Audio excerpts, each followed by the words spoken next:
for me personally, it was great to at least know who our players are from last year. But there's some positive things. I mean, I think coming through spring football, we really got to identify our quarterback, and that'll be something that we'll continue to do. But there were some good signs today.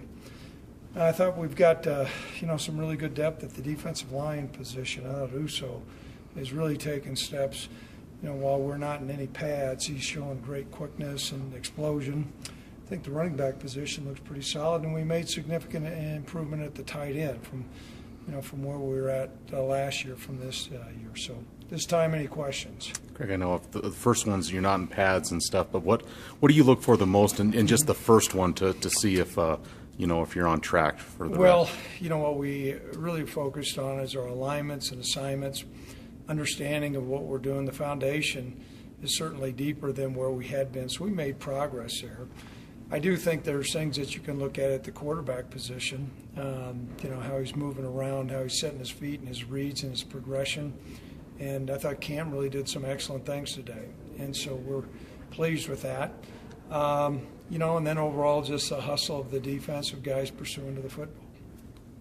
Rick, what did you see from the quarterbacks? You mentioned some stuff you liked from Cam today. I know a lot of evaluation left, but what else did you see that you liked from any of your other quarterbacks today? Well, we've got a lot more depth at that position.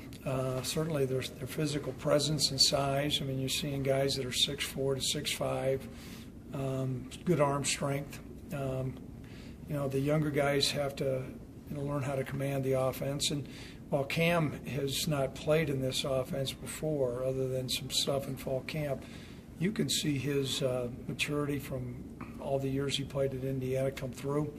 But it's going to be important for us as we continue to evaluate that position. I don't know if that answers the question. But I know, offensive line, you didn't lose a lot from last season. I know some guys are no longer here. So is that a little bit more of a concern this spring? And do you feel like you got some depth there where you're going to be able to get that solidified after 15 practices? We'd hope to have some more depth. But, as guys move in and shake out, that's all part of this process. And the guys that have chosen to leave the program or the guys that we removed, that's all part of this process, too. We're going to be focused on the guys that are out there. Certainly some more depth would have been beneficial, but we'll make do with what we have. Is it fair to say this might be a little more of an accelerated spring football than last year because you don't have to spend so much time maybe teaching drills or anything like that? What I think we'll find as we go through is we'll be on task with our implementations of our offensive schemes and defensive schemes. Last year we put a pretty aggressive track out there, and then we had to reel it way back. Sometimes maybe we tried to do too much. I think we'll be able to stay on task with our insertions, and so there's just a lot more foundation. And so coaches are much more comfortable, the players are much more comfortable in the system. Lucas Walk is maybe your only experienced linebacker at this point, but heard some good things from him in the offseason. What's impressed you with him in the offseason and leading into spring right now? Well, he's put on some good lean muscle mass. He's played a lot of football.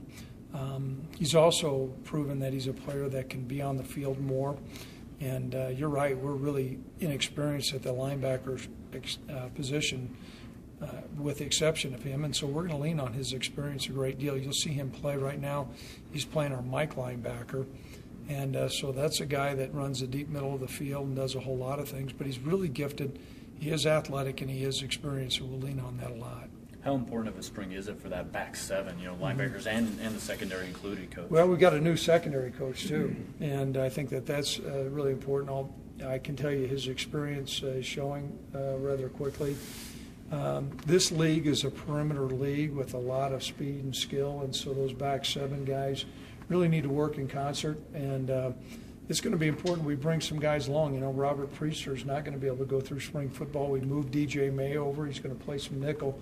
He's not able to go through, but some of the other guys have played, and so we'll have to get some guys solidified at that spot.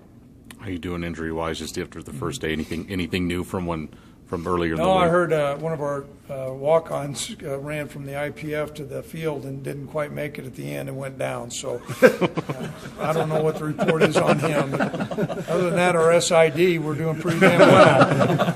Yeah. Biggest injury right there. Yeah, you dang right. Yeah. Last thing, I know you're not going again till Friday, Craig. Is that just to let these guys realize what's expected, or why the gap between the second practice? Well, what typically always occurs for us, anyhow, Robert, is from the first practice to the second practice, you've got a lot of film review and insertion of the next scheme because you've had an opportunity to meet with these guys for up to 2 hours. And so we've had a chance to get some book knowledge in that first practice. So as opposed to rushing the second one, we spread that out and went into Friday.